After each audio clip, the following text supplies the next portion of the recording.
Assalamualaikum warahmatullahi wabarakatuh. Perkenalkan, nama saya April Trisnya Mesabila, NIM 202211208. Dan di sini saya akan mempresentasikan hasil resumen dari jurnal saya yang berjudul Pengembangan Iptek dalam Tujuan Hukum Islam. Yang pertama yaitu pendahuluan. Dalam masyarakat Islam, ilmu merupakan bagian yang tak terpisahkan dari nilai-nilai ketuhanan karena sumber ilmu yang hakiki adalah Allah Subhanahu wa taala. Dan manusia diciptakan Allah Subhanahu wa taala yang paling tinggi derajatnya dibandingkan dengan makhluk yang lain. Oleh karena itu manusia diberi daya fikir, dan daya fikir inilah yang merupakan teori-teori ilmiah dan teknologi. Pada waktu yang bersamaan, daya pikir tersebut menjadi bagian yang tak dapat dipisahkan dari keberadaan manusia sebagai makhluk Allah Subhanahu wa taala. Dan perlu diingat bahwa ikatan agama yang terlalu kaku dan struktur dapat menghambat perkembangan ilmu. Disinilah perlu rumusan yang jelas tentang ilmu secara filosofis, akademik, dan agama agar ilmu dan teknologi tidak menjadi bagian yang lepas dari nilai-nilai agama dan kemanusiaan serta lingkungannya. Dan perlu dipertanyakan, apakah ilmu menjadi penyelamat bagi manusia? Dan apakah sudah terbukti? Dengan kemajuan ilmu pengetahuan, manusia dapat menciptakan berbagai bentuk teknologi, misalnya perbuatan bom yang pada awalnya untuk memudahkan kerja manusia, namun kemudian dipergunakan untuk hal-hal yang bersifat negatif dan menimbulkan malapetaka bagi manusia itu sendiri. Disinilah ilmu harus diletakkan secara profesional. Dan yang kedua adalah konsep iptek. Ilmu adalah sesuatu yang diketahui secara ilmiah. Ilmu merupakan sesuatu yang penting bagi manusia, karena dengan ilmu, semua keperluan dan kebutuhan manusia dapat terpenuhi secara lebih cepat dan lebih mudah. Merupakan kenyataan yang tidak dapat dipungkiri bahwa perbedaan manusia sangat berhutang pada ilmu. Ilmu telah banyak mengubah wajah dunia, seperti hal memberantas penyakit, terus kelaparan, terus kemiskinan, dan merasakan kemudahan lainnya seperti transportasi, permukiman, pendidikan, komunikasi, dan lain sebagainya.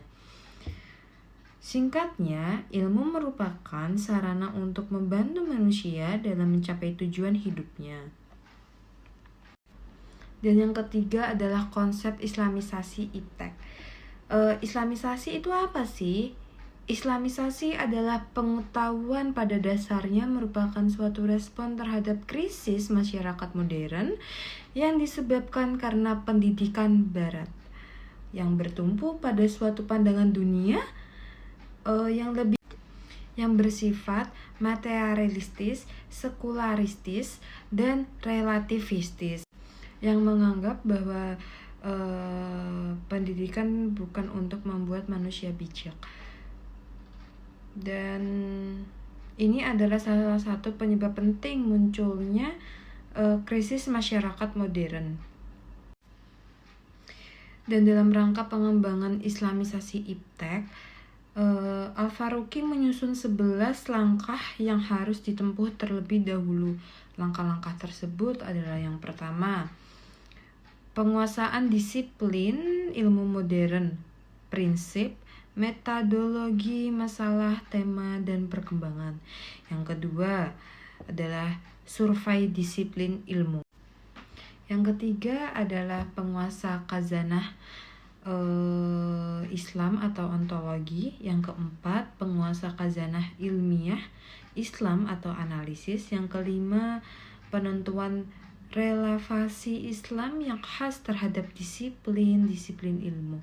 Yang keenam, penilaian secara kritis terhadap disiplin keilmuan modern dan tingkat perkembangan di masa kini. Yang ketujuh, penilaian secara kritis terhadap khazanah Islam dan tingkat perkembangan dewasa. Yang kedelapan, survei permasalahan yang dihadapi umat Islam. Yang kesembilan, survei permasalahan yang dihadapi manusia. Yang kesepuluh, analisis dan sintesis kreatif. Dan yang kesebelas adalah penuangan kembali. Dan yang keempat adalah sejarah islamisasi iptek. Dan menurut Wan Mon Nurwan Daud, menyatakan bahwa proses islamisasi ilmu pengetahuan dan teknologi pada dasarnya telah berlangsung sejak masa permulaan Islam hingga zaman sekarang. Ini ayat-ayat terawal yang diwahyukan kepada Nabi secara jelas menegaskan semangat islamisasi ilmu pengetahuan dan teknologi komputer, yaitu ketika Allah Subhanahu wa Ta'ala menemukan bahwa dia adalah sumber dan asal ilmu manusia. Ide yang disampaikan Al-Quran tersebut membawa suatu perubahan radial dan pemahaman umum bangsa Arab pra-Islam dan menganggap suku dan tradisi kesukuan serta pengalaman empiris. Dan yang kelima adalah strategi pengembangan islamisasi iptek. Pada abad pertengahan, yaitu pada umat Islam kurang mempedulikan atau meninggalkan iptek. Pada masa itu yang berpengaruh di masyarakat Islam adalah ulama tarikat dan ulama fikih. Keduanya menanamkan paham taklid yang membatasi kajian agama. Yang kelima adalah strategi pengembangan islamisasi iptek. Pada abad pertengahan, yaitu pada saat umat Islam kurang mempedulikan atau meninggalkan iptek, pada masa itu yang berpengaruh di masyarakat Islam adalah ulama tarikat dan ulama fikih. Keduanya menanamkan paham taklid dan membatasi kajian agama hanya dalam bidang yang sampai sekarang masih dikenal sebagai ilmu-ilmu seperti tafsir, fikih, dan tauhid. Ilmu tersebut mempunyai pendekatan normatif dan terakat hanya dalam wirid dan zikir dalam rangka menyucikan jiwa dan mendekatkan diri pada Allah Subhanahu wa Ta'ala dengan menjauhkan kehidupan duniawi. Dan yang keenam adalah pengembangan iptek dan tinjauan hukum Islam.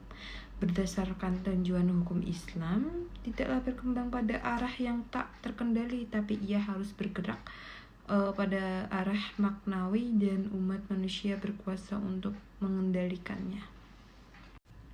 Sekian resumen jurnal dari saya yang berjudul Pengembangan Iptek dalam Tujuan Hukum Islam. Mohon maaf bila ada salah kata. Wassalamualaikum warahmatullahi wabarakatuh.